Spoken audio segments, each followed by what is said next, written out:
If you want to get better at backgammon, one of the best ways to do it is by watching top players play, but sometimes that's not enough because you don't know their thought process, but that's exactly what I do in this video. Thank you for joining me. I hope you enjoy this video. Please like and subscribe, and you'll be notified every time I upload a new video. Let me know what you think in the comments below, what you'd like to see in future videos, and I'll work on it. If you love backgammon, you can become a member of this channel, giving you exclusive access to the most popular videos. My book, Backgammon Backgame Strategies, is available. There's a link in the description to where you can get it. And if you're interested in lessons, please contact me via email. My email address is also in the description. Again, in this video, it's my pleasure to welcome back two of the very best in the world, Matt Cohn-Geier from the United States and Daniel Sorensen from Denmark. I'll welcome them one at a time. We'll start with Matt at the top. Hello. Hi, Alex. Thanks for having me. Good to be here. My pleasure. How are you doing today? Pretty good. Waking up bright and early. It's the best thing to do first thing in the morning is to play backgammon. Yeah. And welcome to Daniel at the bottom. Hello. Hello, it's easier for me. It's 5 p.m. here, so. I know. Thank you for accommodating me. I know there's a time difference. I've been trying to actually start a little earlier to accommodate the European players, which is good, but then sometimes it's hard to get the American players because they're still asleep. Yeah. All right. So how has everything been for you, Daniel? Everything's good. Any upcoming backgammon events? Well, we're closing in on the Nordic Open, and I might be going to Finland just before that. Oh, okay. Yes. So I might be going. It's a tentative plan, so yeah. Okay, good. What about you, Matt? Any upcoming backgammon events? Nothing on the immediate horizon. Okay. Maybe later. Maybe later. Great. In this video, we're going to be playing a unlimited game session between Matt and Daniel. We're playing on a beautiful Backgammon Galaxy Monte Carlo board with the Paul McGreal X22 inlay. These were the colors on Paul McGreal's seminal book, Backgammon. The XG board is made by Rain. He makes beautiful XG boards. There's a link in the description to where you can get it. Matt will be playing the red checkers at the bottom. Daniel, the white checkers at the top, bearing off on the right. We have the Jacoby rule with beavers and raccoons, although I don't think we'll see any of those. Most important thing to do is to have fun. Number two, to learn. And you're welcome to consult with me, and the final decision is up to you as the guest. I think I may have asked you, Matt, did you ever meet Paul McGreal? Yeah, of course. I I knew him. We did some 10 movers and stuff, and he had all his super genius quizzes, and yeah, he was a great guy. I respected him a lot. Yeah. What about you, Daniel? Did you ever meet him? No, I've never met him. I've seen him in Monte Carlo in 2004. He was doing the commentating of the World Championship final when my friend Peter Hellberg won. Yes.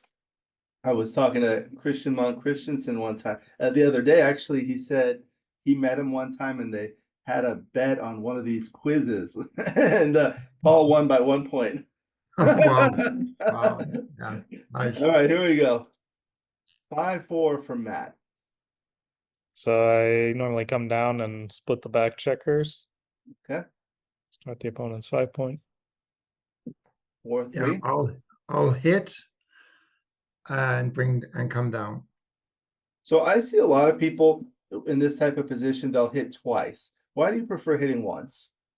Well, I want to keep the checkers where they're supposed to be. And here I've already stripped the 8 point. So I need to bring checkers so that they support each other. Very good. It's kind of like a similar idea when the opponent opens with a 6 split and you roll a 5-1 versus rolling a 6-5. With the 6-5, you can bring the extra checker into the zone, but with the 5-1, you don't and strip the 8 point. Okay, good. And now 4-1, so That hits. yeah. 4-1 in return. Yeah, here we go. I'll enter and hit with the ace. Very good. The back game path. Yeah. 3-2. Like that. Yeah, Okay. it hit to take the most pips away and to stop him from making his 5-point. All right, 6-3. So here's the 3. Yeah, and I'll duplicate 4s all over the place by running out to the 16. Yeah. Would you consider what would be your second choice? That's a good question. I guess maybe 24 to 18 going all in for an anchor, but I strongly prefer 16, I think. Would you consider 13-7? That leaves 2s and 4s and 6s, some double hits. I don't like it very much. Yeah. What would you play, Matt? I agree that 16 is best by a lot. I don't know what the second best is. Yeah. I mean, between 9-3, 13-7, and 24-18, I'm not really sure. Yeah. Yeah. But I think this one is best. Okay. All right. So now it's a 5-3. Yeah. So this hits on the 16 point. All right. 5-2. I will make the 16 point. Now 5-1. That makes the 15 point. Okay. Plays with no blots, just tidies up the race, and yeah, up 5-4.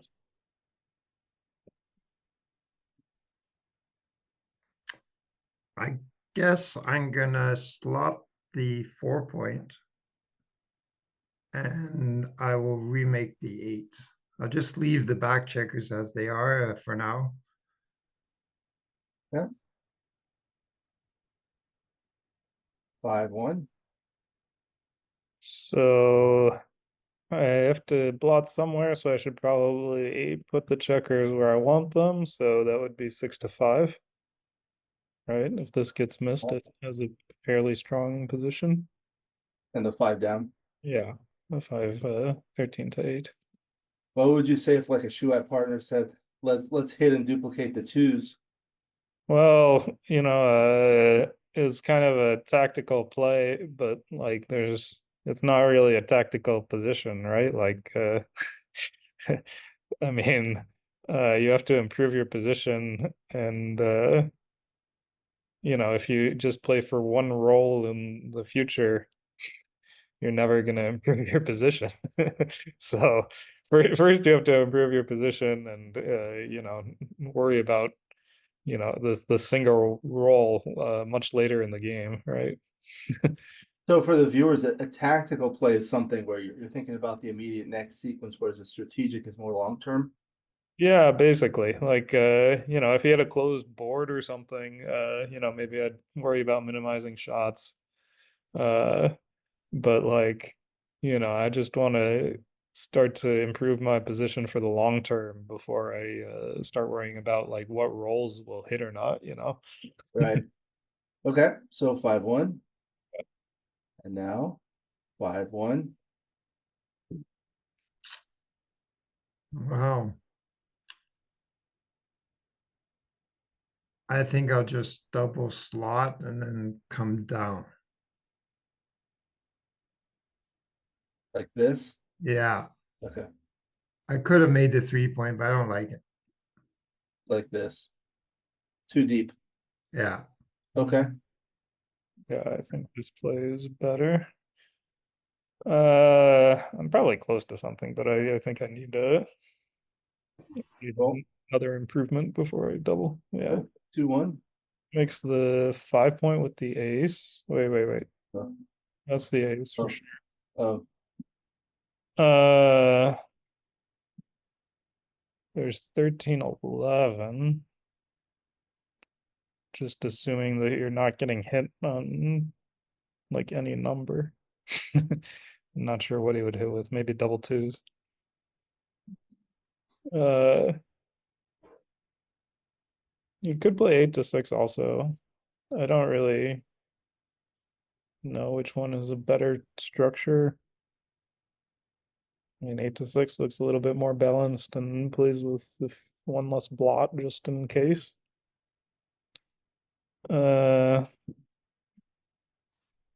I don't think it's a really big deal. Maybe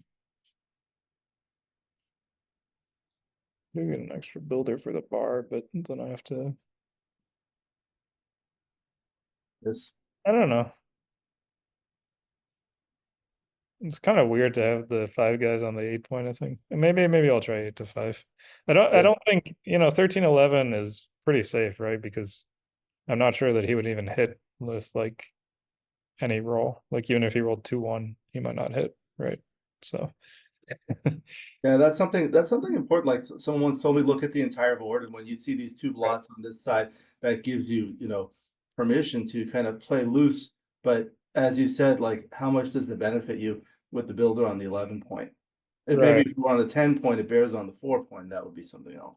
And also Yeah. It's also the stack on the the 8 point. stack. Yeah, yeah. Okay. All right, now 4-1. I think I actually would have hit with 2-1, but Yeah, maybe. Oh, yeah. But yeah. I think it's a close decision. Yeah. So I'll make the 2 points. Yeah. Probably 13-8 here. I could play 8-6, 8-5. I don't think I want to leave a blot now that he has Now with the rack. right, the 3-point board. I think it's 13-8 though. 8-6, 8-5 is probably too front loaded and whatnot.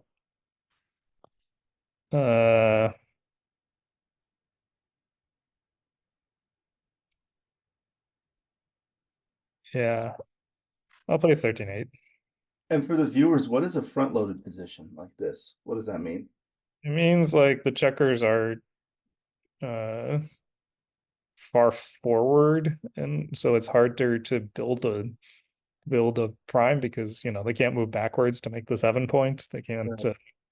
and I'm stripping the 8 point also, so then it's a weird, I might have to blot on the 8 point or something, which I don't want to. Okay. And now to. Rather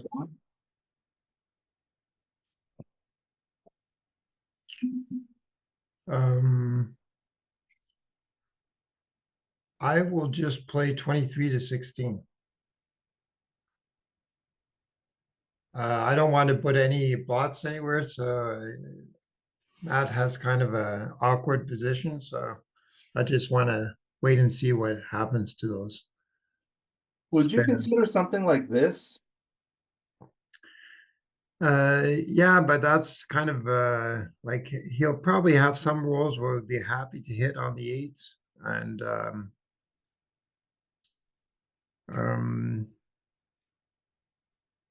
and I don't mind having the 24 point instead of the 23. And then just put a spare there, and then I can run from the spare and just keeping all the points next time. Okay. Yeah, in general, it doesn't help you to play with blots most of the time, Yeah. Okay. And now still want to roll, right, Matt? Yeah. Okay. Double 4. It's gotten worse. That helps a lot. That makes the 4 point with 2 of them. And I'm pretty sure I go 15 to 11 with the other 2. And yeah, it looks super strong. So what do you like about this better than just making the bar point like this? I could do that, but this looks like it's more likely to leave a plot next roll. I do so I have some bad rolls, like let's say 6-3, 6-2, stuff like that. Yeah. Right. I have to leave a blot 6-1. But I guess there might be a cube consideration about maybe I should make a different play with the cube in the center, but this looks like a much better structure, right? I've unloaded the 8 point, I've made the 4 point, I have the 11 point to play with. If I roll a bad roll, I can play from the 8 point or clear the 11 point or whatever, and I have a lot of flexibility here. Whereas if I just put him on the 7 point, I'm not really trying to prime the checkers on the ace point. Like, I mean, only double 6 he's running out. Otherwise, he's just looking to hit a shot. So He's not, I'm not really trying to prime. I'm just trying to, well, roll the prime forward, I guess I should say. Right. Okay. 6-3. So from here Yeah. all the way. Yes. Thank Okay. you. And double. Now double. So for the viewers, Matt, what are the aspects of the position that make you want to double? He's stuck on my ace point and I have nobody back. So I have 0 back against 2. I'm way ahead in the race. If he doesn't hit a shot, I at least win a single game and maybe win a gammon. And if I do leave a shot, he'll probably be an underdog to hit it. He's not usually gonna have like a bunch of shots where I leave like blot after blot after blot, or double shots and triple shots and stuff like that. And what kinds of sequences would lose your market here? Oh, well, I got strong rolls just like double 6, double 5, stuff that clears the midpoint, stuff that clears, the 11 or whatever. Double 3 is fantastic. Double deuce also clears the 13. I'm not even sure if the market has been lost yet or not. So Well, let's ask Daniel. All right. Daniel, what we have, you have 3 options here. Take, beaver, or pass. Yeah, I'm gonna take it. I'm not completely convinced it's a take, but I see that there's some awkward numbers. 6-1 leaves a shot, I think. 6-2.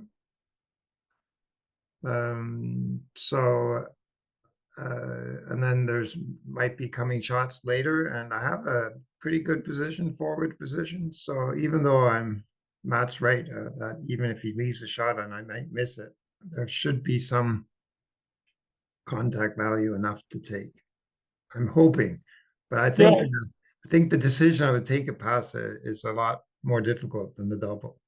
Right. So let's say Matt leaves a blot here on the midpoint and you don't roll an ace. I guess maybe you'll play off here, or maybe if he leaves a blot with like, I don't know, bring something down. You'd play off the midpoint first. Yeah, first the midpoint, Yeah. and then later the 16, I guess. Yeah. The 16 is a nice point for getting some contact along with the Yeah. 24. It works fairly well together. Yeah. I mean, you'd rather have 18, but the 16 is the next best after that, I guess. Yeah, other than the 8 point, obviously you have contact over the entire this side of the board. Right.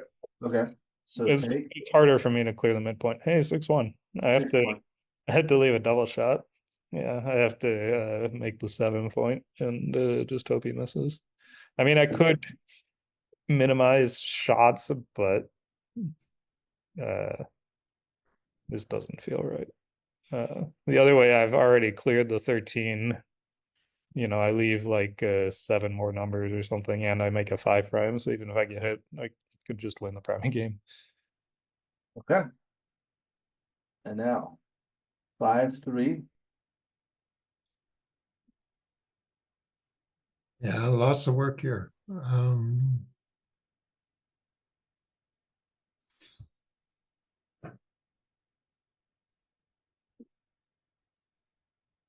I think I'm gonna just give up the midpoint.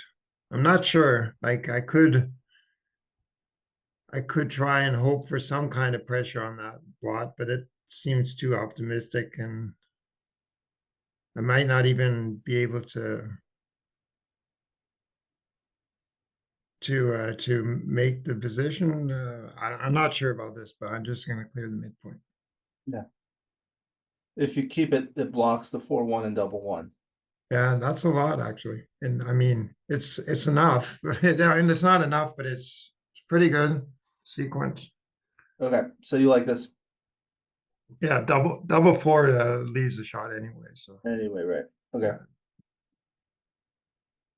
3-1. 3-1 also leaves a shot, huh? It should probably minimize shots, so 3 there. And I guess, well,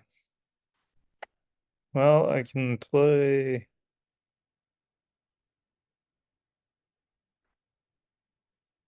So there's this like duplicating twos thing, but the thing about duplication is he doesn't want to split with a two, right? So it just it just gives him a joker. Like this. Right. He doesn't actually want to play 24-22 unless he rolls double twos. So it just creates a joker, I think. uh uh so I think it's 6-5. 6-5. Yeah. Also, if he hits, I have some return hits, where it's easier for me to, if he hits with an ace and then he moves the other checker, I'll have a way to enter and hit the one that's left behind, basically. No, I see. Yeah, yeah. On the other hand, if you play like this, I guess your game plan is just to bring things home, and it's maybe easier to clear the 10 versus the 11. Yeah, maybe. Yeah. I don't know. I Okay. don't think it's too much difference. Okay. Very good. And now double 5. Okay.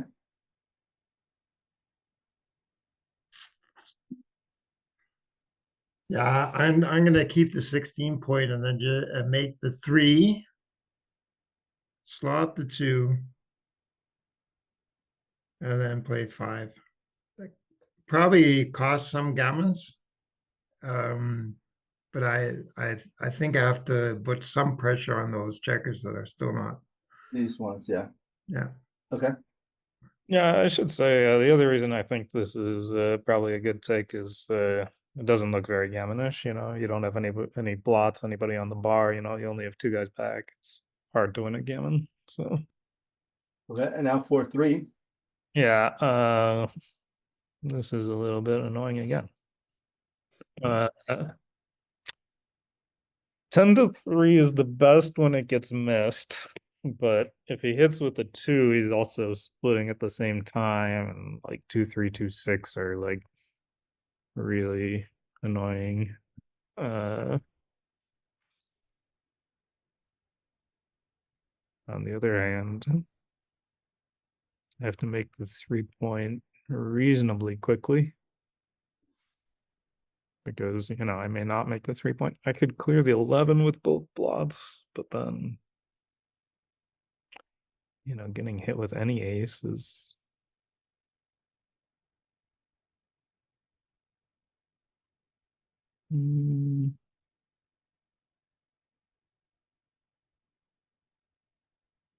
not sure.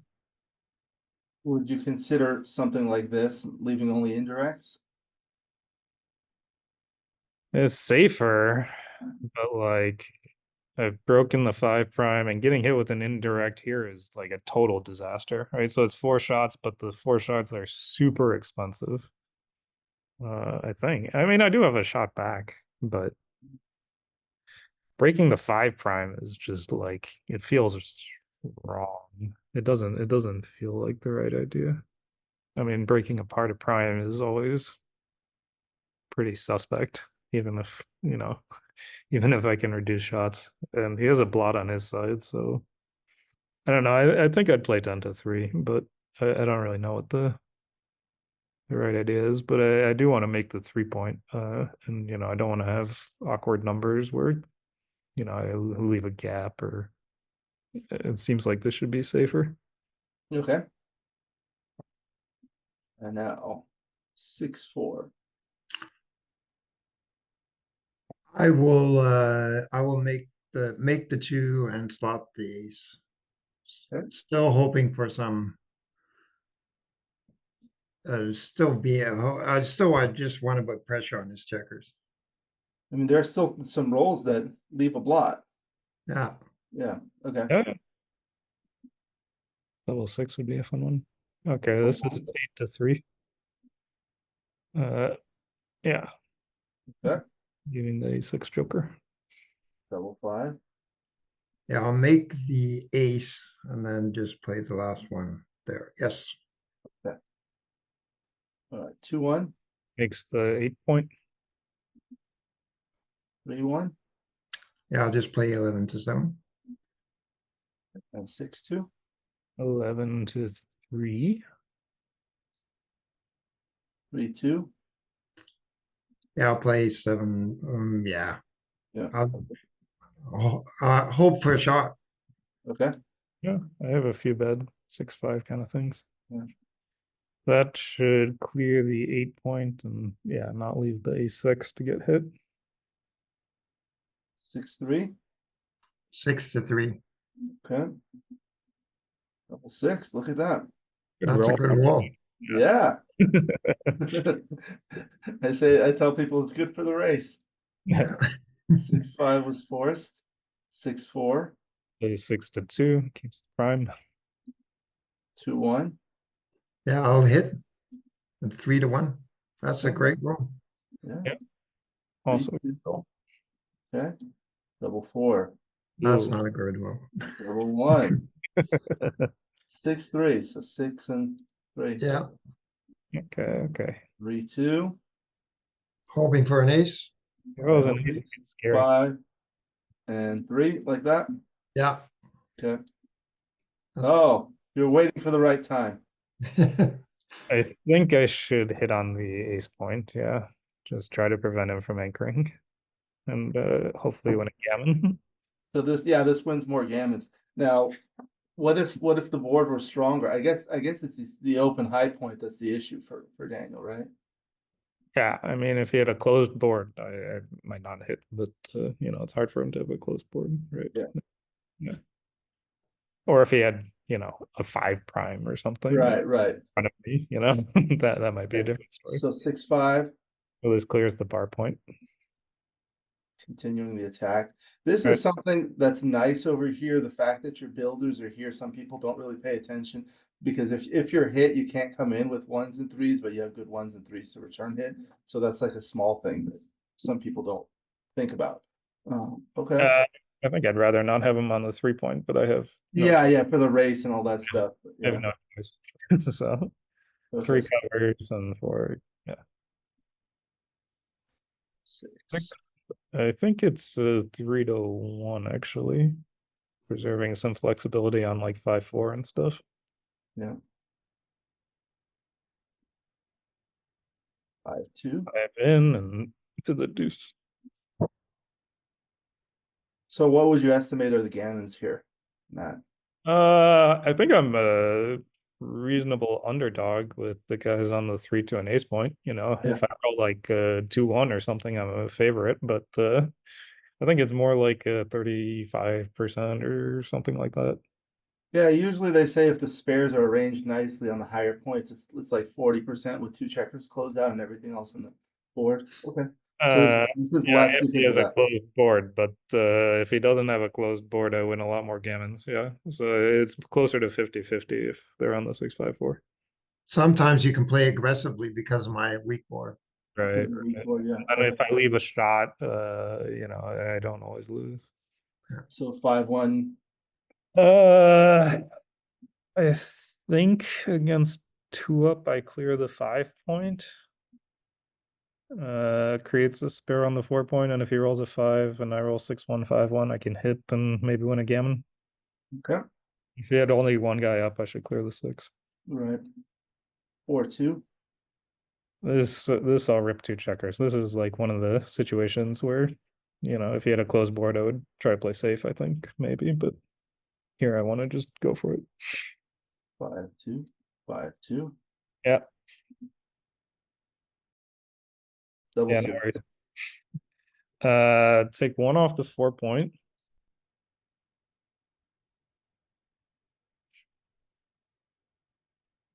Not really sure about this one. I can clear the 4-point and have what, 6 rolls left? 6 rolls. If I take 2 off the deuce point, here I have 5 rolls. If I roll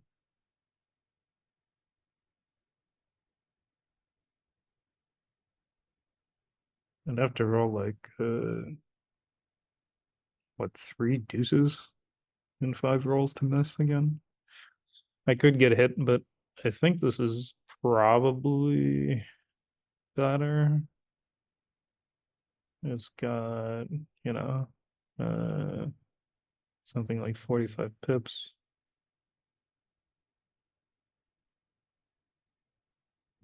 I think saving a roll is pretty important.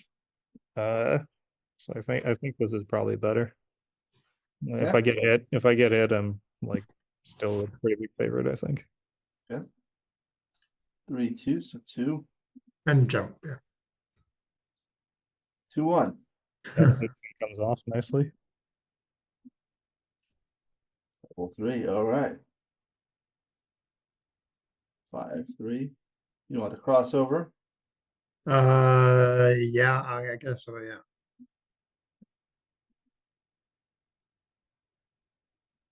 6. I guess I'll play to 10. Right, one, Looks like double 6 Double either five. way, right? Yeah. yeah, Need one more pip for double fives. yeah. Right, now we'll analyze the first game, outstanding play. Look at those PRs. 5-4, so we'll go through the straightforward ones quickly. But this is the one we were talking about. Hitting twice is a sizable error. Yeah, it's a pretty weak with only 8 checkers, you know, it's a pretty weak attack, and then the guy just enters twice and then you have a broken up position. Sometimes I might split there, hit and split if I'm Yeah. leading in the match. The other thing, like for players, because these kinds of positions occur all the time, if you rolled a 4-1, now you could retain the spare on the 8 point and hit twice, but it's still incorrect, right? Yeah, then I think I would split there actually. Yeah. 4-1, I think you bring it down, but anyway, Yeah. you don't hit twice. Okay, then the 4-1, there was a hitting exchange here, and then hitting back, fighting for the high interboard points, hitting back again, and the 6-3, yep. Oh yeah, 21-15. I didn't even see that one. I guess because it's just dominated by coming out to the 16, right? But it's the same concept. Yeah. And then 5-3 you hit over there, and the 5-2 you made the 16 anchor, and the 5-1 the 15 anchor, and 5-4 these were virtually tied. Well, 13-4, and the 5-1 as you discussed. You want to make that play? Yeah, this is actually not terrible, but Yeah, it's not terrible, but you just want to put the checkers where they belong. right. And then the 5-1 was not constructive, so you start your board, and the 2-1. Yeah, this one was close. Yeah. Yeah, I figured it would be super close. Just because 13-11, you know, it's hardly ever getting hit. Yeah. And then 4-1 makes the board. 3-2. Yeah, again, these two were close. Mm-hmm. And then this, 24-23. It likes the 23 point. Okay. Seven. Nice. Very clever. Giving the bad 6 where you get a double shot. Yeah. Even this one was like, I guess it does nicely block kind of this one. Yeah, you get the bad 6s on some stuff like 6-5, you know. Yeah. I've completely overlooked that theme of the Yeah. sixes. It's 6-5 like, is like a really bad roll. Yeah. so there's just like a general theme that it's like, usually you don't want to make the 23 point, but sometimes you do. Yeah. I think the thing is the stack on the 8 point and the stripped outfield points makes those really awkward because, you know, if I play a 6 from my only 6 is coming from the outfield points, then it breaks the point and creates 2 blots. So then, you know, I have to do something really quickly to tidy up those 2 blots. Yeah, if you do this, like 6-4 plays really nicely here, whereas here it's like very awkward.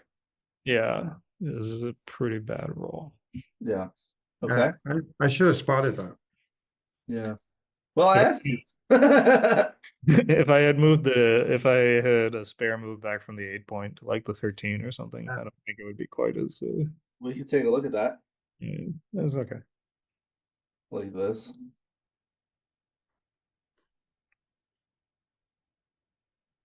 I mean, here I still have some bad sixes, but they're not. I don't think they're as bad, right? Like Yeah.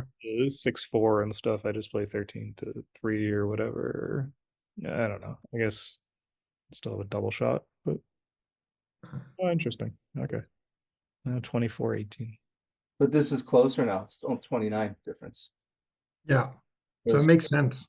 Yeah. It's the entire theme. Yeah, you did ask me, but I just didn't look that much about on his. Just didn't see that idea of the sixes, of his six being bad. Okay, and then the double four.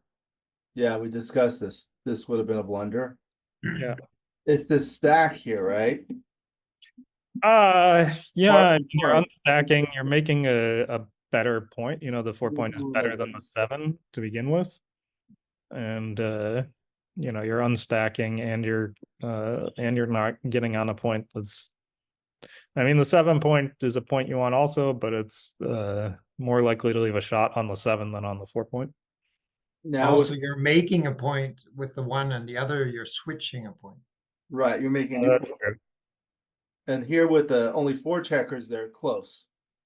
It's Yeah. a 12 millipoint error, but here it's an 80 millipoint error.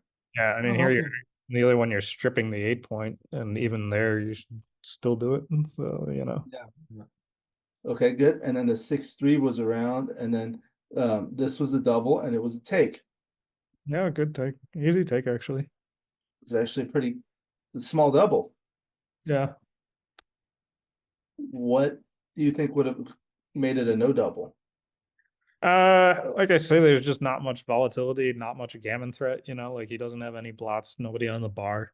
So, you know, there's not a whole lot of, I mean, I could lose my market if I roll double six, double five, double three, double two, 5-2, but you know, it's typically not like a massive market loss, right? Like it's still gonna have contact. Yeah. It's And not like like, it closed out and gammoned if I rolled double three, you know? Yeah, I wonder if to weaken White's front position, how much of a difference that would make. Look at that, 947 now. Yeah, he also has a strong board, so you know, hitting a shot anywhere is pretty. gammons are still modest in this version as well. Yeah, this is But there were nice. high winning chances for Matt. So Yeah, these are higher. If you weaken it even further like that, this might be Close over. to it. There you go. yeah, Yeah, but still, the gammon is just remains at 19%. Right, right. I mean, if you had like a checker on the bar, it'd be like a totally different story, Oh right? yeah, yeah. Yeah, then you Then just clear it. gammons would be like through the roof. I feel like this is a good exercise for the viewers to learn like what are the aspects of the position that make it the appropriate double take action. So 6-1, you had to leave a shot, but you made the bar point. Mm-hmm. And the 5-3, yeah, this was close. Yeah, interesting. I wasn't really sure what to do here. I didn't want to just. I didn't want to. I figured that the 16 point was doing something. So Yeah, I guess it's the those swings on the double 1-4-1, right? Yeah, Yeah. Okay, and then the 3-1. Yeah, this is what you were looking at. yeah, Just the flexibility there. yeah. 6-5 is also an improvement. Right. That's also a nice And then the thing. double 5 was like that, like you discussed. And the 4-3. Let's see what it liked. I should play the safer play, huh?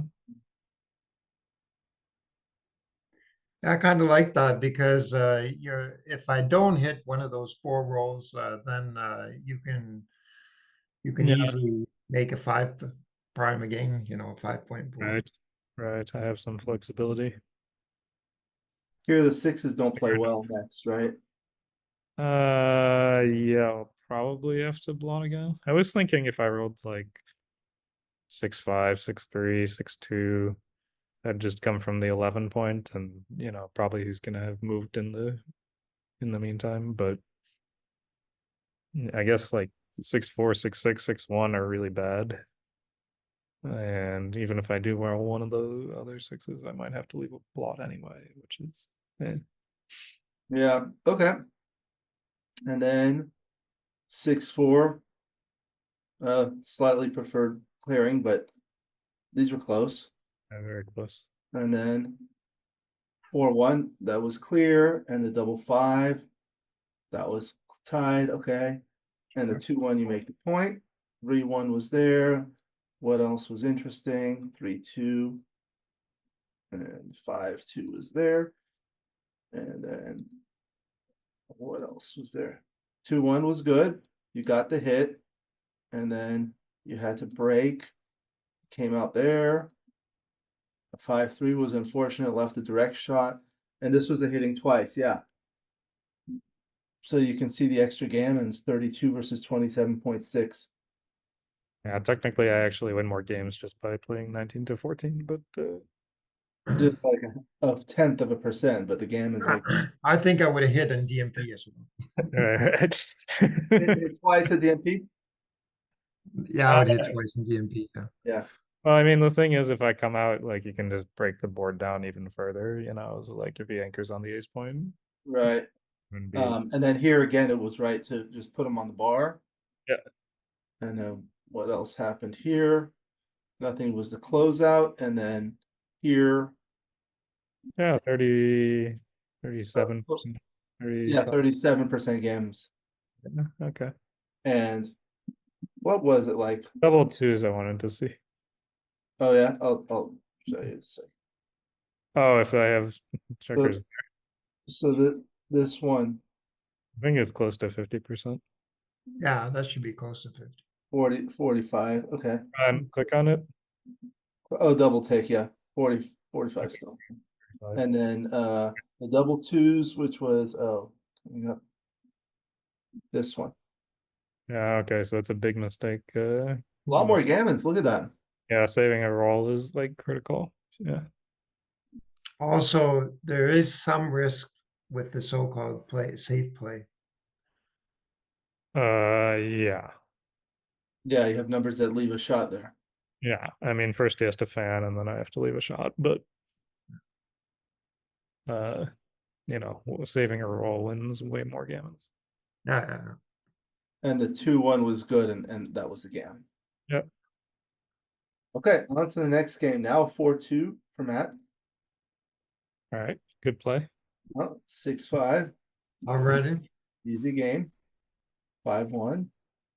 This one you should split, you know, on the opening roll. I think it's close whether to slot or to split, but here, given that I've already taken a man off my 6 point and I only have 4 there now. Yeah. That's one of the key features of the opening position with the 6 checkers on the 5 point. It's often thematic to unstack to the 5 point with aces when you have 5, but not with 4. Yeah. I do make his 4-1 bad actually. Yeah. But I, you know, I think it's this. In the old days, everyone would slot. Yeah. 24-22 and the 5 point. I'm not leaving a direct shot there. Right. Okay. Double 6. Makes the 7. Probably I have to play all 4 down because I mean I would like to play 24-18 a little bit, but then I don't have a last 6, right? I mean 8-2 is really not what I want to do. You know, I wouldn't mind playing 24-18 if I could kind of stop there, but I think 13-7 with 4. It also puts pressure on his blot if he doesn't roll a 6. Yeah, I'm really hoping for a 6 now. Yeah. And it prevents it from making the bar point with a 6-1, right? Yeah, also, yeah. Yeah, that's true also. Double 5. Okay, I'll start by playing 13-3, 8-3. Like that. And then I have to think about if tempo is worth it. It might very well be actually.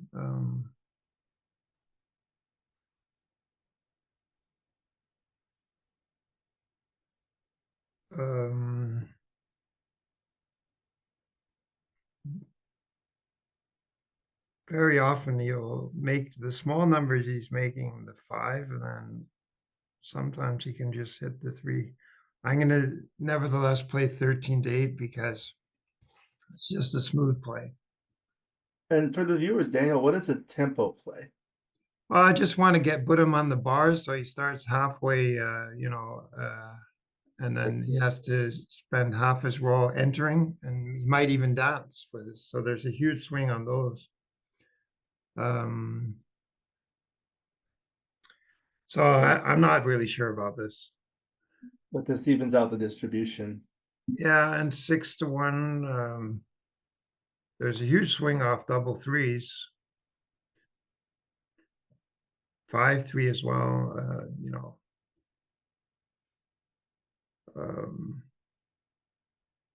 Yeah, 6 to 1 might very well be right. I'm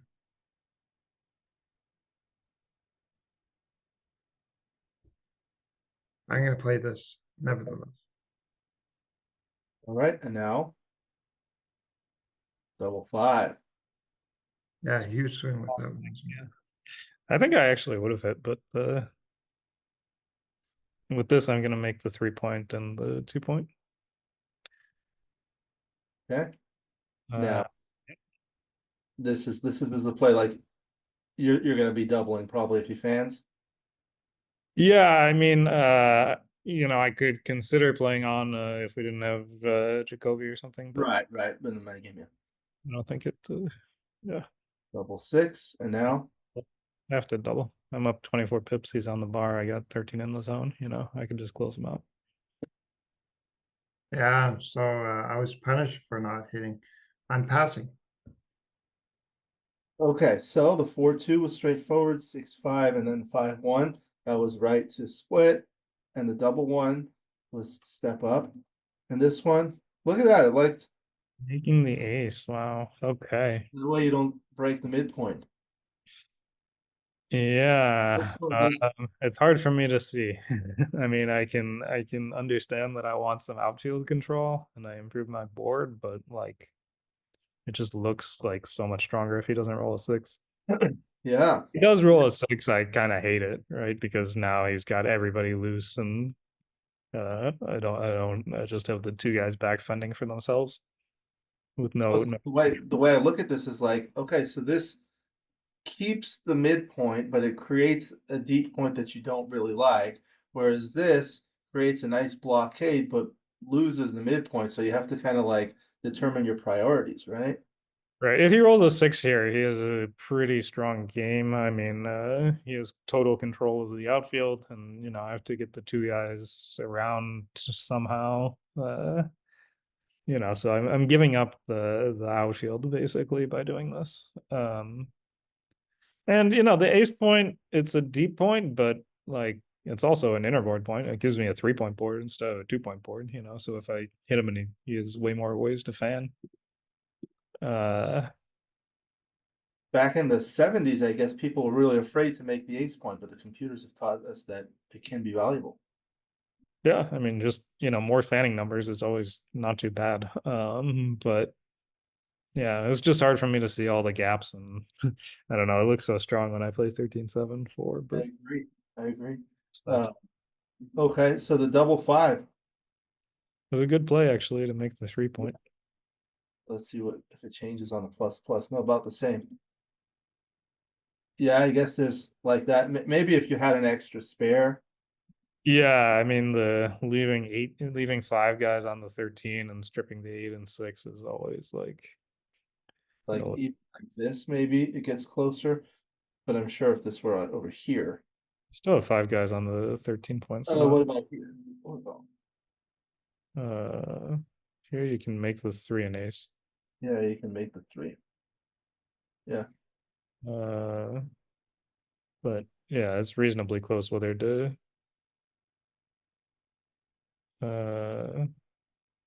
as long as you have 5 guys on the midpoint and you're stripping the 6-point, you usually want to play 13-8, right? So all of these variations have that. Yeah. Same. If you take a spare off the 13-point and you put it on the 8-point, maybe that would change things. That's a little bit different. Yeah, no, they're close. Yeah. Okay. And then the double five was making the 2 points, and then you couldn't move. Turns out this was a take. Look at that. Yeah. I guess there's just too much here. Long way to go, right? Yeah, his structure is strong enough. I mean, it looks scary, but the structure is pretty good. Yeah, obviously if I make the 5 point is like dead. What if you had the 5 point here? Here? Look I don't how big see a it. difference that makes. Okay. This is a 70 pass, and this was a 170 take. I guess the difference is I have bad fours. Is that the idea? I have some bad fours like 4-3, 4-2, stuff like that. Not so good. Yeah. Here I have threes, twos, sixes, and fives to move the back checkers, and then some of the fours, which were bad rolls, would actually make the 4 point. Now, what if you still had this, but like you move some of these checkers around? This is probably a pass, I think. That's a pass. Look at look at that small little difference makes it a pass, Yeah, right? yeah. What if it were like that? Does that make any difference? No, it's still a pass. So okay, so I guess that's the lesson here. The key aspects are the 5 point and this. You just make any improvement. Yeah. What about if you move the checker on the 8 point back to the 9 point? Do Give something. yourself some force. Okay, so it's like stronger, but a little bit stronger. Yeah. I have 4-2 and 4-1, but it's still the open 5 point is I think it's just more likely to pop into the outfield or something. Yeah. It's hard to evaluate these things over the board. Yeah, yeah. Any comments, Daniel? You're on the bar against such a strong board, and you know, trailing by a lot in the race also, right? Oh, okay, yeah. So a lot of yeah, huge race and on the bar, and yeah, but I guess I underestimated the amount of work he had left. Look at what this does. Moving the 2 points to the 1 point makes it barely a double. Oh yeah. Yeah, I mean here the 5 point isn't even a 6 prime, right? So uh What if you had the 5 point that's a instead? tremendous Yeah. decrease in your structure. Yeah, I've learned a lot about like purity. It's like there's a big difference between the 5 point and the 4 point, and not just in this position. I see it in positions all the time where you change the 5 point to the 4 point, and it makes a huge difference in the equity. Yeah, I mean, part of the thing is, Daniel's structure is, just strong enough to create pretty good counterplay. Like if you moved his 5 point to his 4 point, it would be like already a much weaker position, right? Yeah. Just like tiny little, tiny little changes like this, it's like a massive pass now. Okay, on to the next game. 6-4. All right. I like 18 and 9. Yeah, I'll try this one. We'll see if we can get some back game stuff going on. All right, 6-3. I'll hit and split. 3-2. And it comes in and hits on the 4 point. All right. 5-1. I'll make the bar. 6-2. So I have to make the 4 point. And then the 6 should be 22-16, duplicating fours everywhere, right? 24-20, 26. 4, yeah. 3-1. Oh, Wow. 3 for white. Um,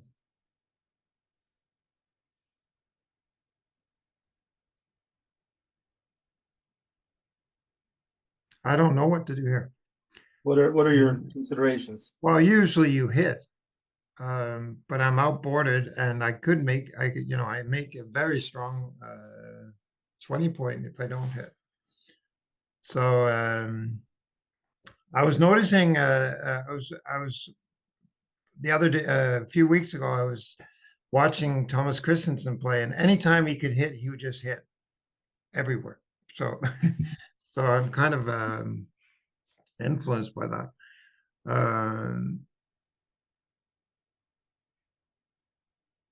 Yeah, I'm not sure, but I'll hit. I remember I heard Matt one time, this might have been 10 years ago. You said something to the effect of anytime you have the option of making the 5 point, you should highly consider it. But here there are other alternatives that are much stronger, right, Matt, than this.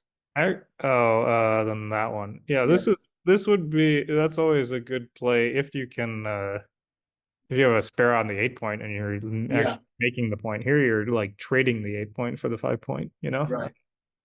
So your second option would be to play here, right? That's my second option. Okay. Actually, I think 24-20 is the best play. You would play 24-20, Matt?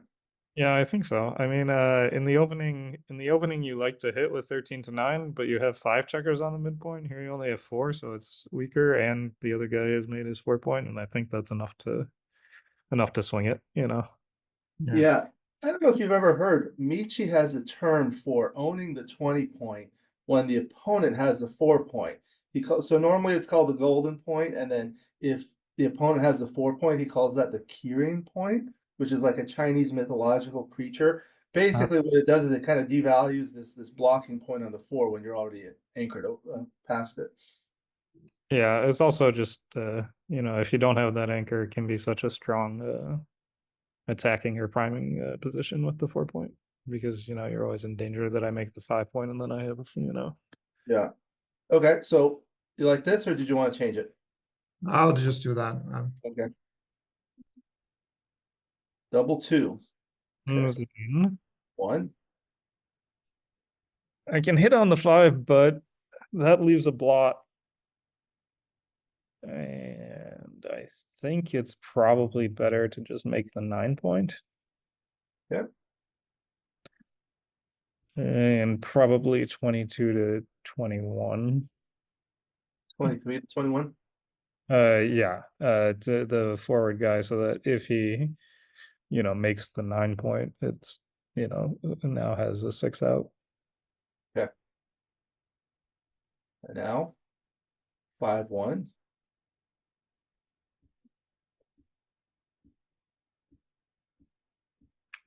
Yeah, what a miss. I could run and just lift, which could make sense. It duplicates 3s, gets out of some mess. And the other play is hitting. Pick up the 4, right? And then I guess 24-23.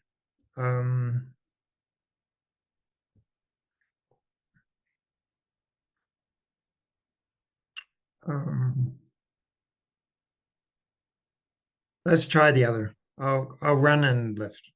Okay. That roll, right? Yeah, I think I'm close to something, but I'm losing the race, and I do have 2 men back against 1, so you know I could lose my market if I hit, but you know, it's I'll cross that bridge when I come to it. What's the ideal roll for you right now? 6-5 is pretty good, but I think double 6 is always pretty strong.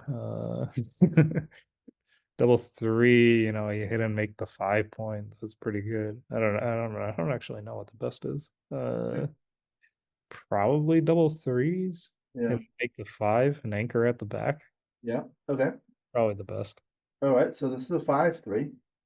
That hits with the 3. Probably come out with the 5. I mean, you know, double hitting is an option because, you know, now I have 11 guys going forward, so this is much stronger than kind of the previous double hits we were talking about, right? Like if hit back, then I have a much stronger position. But I think with the cube in the center, it's kind of overkill, right? Like he fans and then, you know, he has 2 on the bar and he just passes. Whereas if he hits with an ace, I lost all my momentum. So I think the right play is to come out and hit and then kind of work towards a more efficient cube. Yeah. Where I Okay. still have options to prime and whatever. No. Double six. Okay. So now I'll double. Now you're double. Okay. All right. So Daniel, I'm passing. pass. Yeah, this looks like a pass. He has no development, you know, down 12 pips. I got 11 guys in the zone. 1 guy on the bar already. All right. Reviewing the next game, the 6-4 was splitting, and this was a hit and split, and the 3-2 again fighting for the high board points there, and the 5-1. Yeah, you made the points. And the 6-2 was, as you discussed, duplicating the fours. And here, yeah, I think we discussed this. Yeah. 3-1. Yeah. Yeah, for all the when the guy is made his 4.2420 becomes much much more highly valued. Even if you could play a 4 by playing 20 to 16, you'd often still prefer to play 2420 over playing 20 to 16. 13-9 is a weaker hit than that because you gain less ground in the race and you don't escape a guy. Yeah, Okay. And then I the get it now. yeah, the double two. You had the right idea first. Was supposed to hit, huh? Yeah, these are tough. It's like, how do you decide it? It's very difficult to decide when to hit or make the 9-point. Yeah, I mean, you know, I guess I thought I could just kind of build a strong position without kind of leaving anything, but that's pretty optimistic, I guess. I think thinking about like this previous 3-1 here, Yeah. it's like, okay, you anchor here, and that gives them a solid long-term asset. If you do hit on the 5-point, it's much more difficult for him to anchor there. So you're preventing. Yeah. I think it's just that, like, you know, the checkers back are not like uh it's you know, he has options of whether to anchor or point on me or double hit or, you know, whatever, build a prime in front of me. And so, you know, my position isn't really kind of as solid as it might otherwise be. Like if I had maybe the checker on the 24 point on the 21 point, and I could just like anchor and play with no blots. Maybe something like that would make more sense, you know. Yeah. Okay. And then the 5-1. Yeah. This was That was right. difficult. That was a difficult play. I wasn't sure. Yeah. Yeah. It's a good play. Okay. And then the 5-3. Yeah. The hitting twice was not good, but Yeah, I think even if he holds a Q, it's still not good. we can take a look at that. Yeah. I'd be more interested to see the double twos the row before. Okay, we'll take a look in a moment. Sure. Yeah, here. But if you play, if you have like this, now this might make a difference. Yeah. You're after hitting. Yeah. It might just be hardly ever double hit with a 2-point board. Here it's Yeah. close. Yeah. Okay, so the double two, what did you want to look at? If you move the checker on the 24 point to the 21 point. And Here. now bar 21 and what do you do with the last two? I think here 13-9 makes more sense, but Yeah. Play more boldly with the anchor after you make the.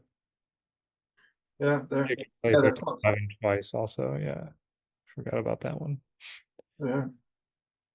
Okay. Interesting. Okay. No, you don't usually play more boldly with the anchor. You just play like you just consolidate, you know, and then you have a strong position. Double, yeah. Whereas if you play boldly, then you just give them away to pick up ground in the race. Okay, and then this one. This was interesting. I would have passed also, to be honest. Looked like I guess this bar point gives you something, right? Yeah, the bar point gives you something. I guess I'm putting to shame the Danish take today. This one looks strong, If but if you put it here, this is pretty clear, right? yeah, this is a monster pass. But what if you just move it to there? Probably It's stronger yeah. than here. I think is a pass. I think this is a pass. So this is still a Okay. take, but over here, this I would pass this, yeah. And what if you had the 5 point instead of the bar point? This is probably not good enough. Yeah, Yeah, that's even I would have taken that one. Yeah. that's the other thing we were I'm not talking. 100% sure I would have doubled this. Yeah. A moment ago, we were talking about the difference between the 5 point and the 4 point. Now we're talking about the difference between the 5 point and the bar point. Look at how huge a difference it makes just having an extra inner board point. Yeah. I mean, the 5 point is also like a super strong point to have. Like, it's not like he has the deuce point or something. Right.